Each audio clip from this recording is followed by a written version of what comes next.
Hello दोस्तों, कैसे हैं आप सभी। मेरा नाम है आकाश और मैं आपके लिए लाया हूँ एक न्यू डॉक्यूमेंट्री। तो चलिए डॉक्यूमेंट्री को सुनते हैं, इसमें क्या है। तो वीडियो को शुरू करते हैं।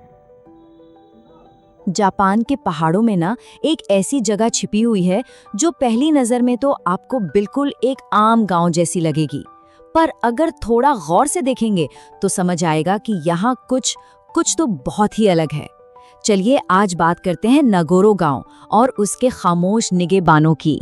तो इस कहानी की शुरुआत करते हैं एक ऐसे फैक्ट से जो शायद सुनने में थोड़ा अजीब लगे। जरा सोचिए, एक ऐसी जगह जहां जिंदा इंसानों से ज्यादा पुतले रहते हैं। जी हाँ, ये कोई कल्पना नहीं है, ये सच है। और ये जगह है जापान का नागोरो गांव, एक ऐसी जगह जिसे अब दुनिया गुड़ियों का गांव या द डॉल विलेज कहकर बुलाती है। इस गांव में ना कुल मिलाकर 300 से भी ज्यादा गुड़ियां हैं। ये नंबर अपने आप में काफी बड़ा है ना। पर असली हैरानी की बात तो ये है कि यहाँ रहने वाले इंसान इन गुड़ियों से कहीं ज्यादा कम है।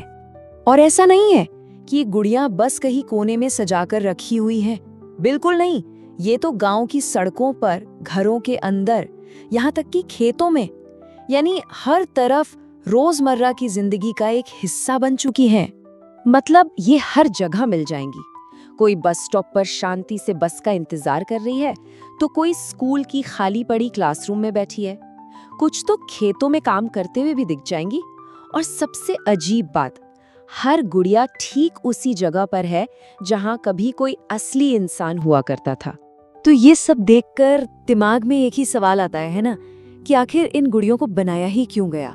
क्या वजह है इनके पीछे? इनकी कहानी क्या है? इसका जवाब एक बहुत ही इमोशनल, दिल को छू लेने वाली कहानी में छिपा है। ये सब शुरू हुआ था एक याद के तौर पर।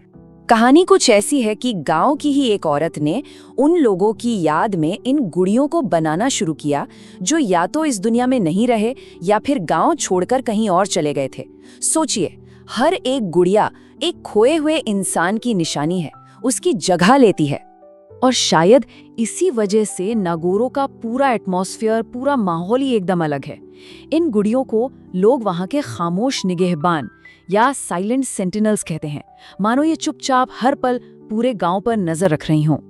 जो लोग यहाँ आते हैं ना, वो अक्सर एक अजीब से एक्सपीरियंस के बारे में बताते हैं। उनका कहना है कि जब कोई वहाँ की गलियों से गुजरता है तो एक सेकंड के लिए ऐसा फील होता है जैसे ये सैकड़ों आंखें सिर्फ उसी को देख रही हैं। तो फिर नागोरो की असली पहचान, इसकी लेगेसी क्या है? ये सिर्फ गुड़ियों का एक गांव नहीं है, बिल्कुल नहीं।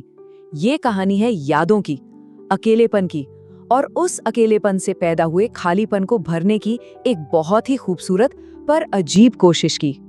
देखिए, ये गुड़िया ना एक तरह से डबल रोल निभा रही हैं। एक तरफ ये उन लोगों के लिए एक मेमोरियल है, एक यादगार है जो अब यहाँ नहीं है, और दूसरी तरफ ये उन गिने चुने लोगों के लिए एक साथी की तरह हैं जो आज भी उस गांव में रहते हैं।